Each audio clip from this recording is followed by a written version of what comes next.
Hi friends, పంటలు చేతికొచ్చే time. కౌలు రైతు ధాన్యం సొమ్ము ఇస్తాడు కదా, ధాన్యం అమ్మేస్తే వచ్చే సొమ్ము చేతికిస్తే ఒక రేటు, బ్యాంకులో వేస్తే ఒక రేటు.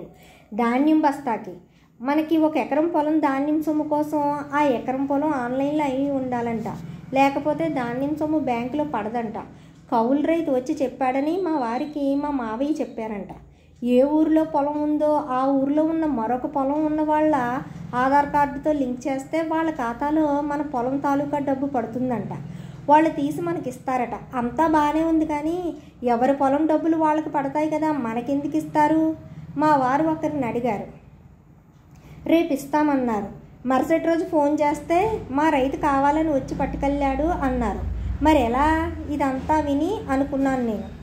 మా వారు ఒక విషయం గురించి 10 నిమిషాలు ఆలోచిస్తే దానికి పరిష్కారం కనుగొంటారు. బుర్ర పాదరసంలా వర్క్ చేస్తుంది. మా ఊరి పొలమే కావాలి కదా. మా ఊరి పొలంలో ధాన్యం కాకుండా రొయ్యల చెరువులు, చేపల చెరువులు ఉన్న వాళ్ళని అడిగారు. వారు వెంటనే ఇస్తామని చెప్పి ఆధార్ కార్డు నెంబర్ చెప్పారు.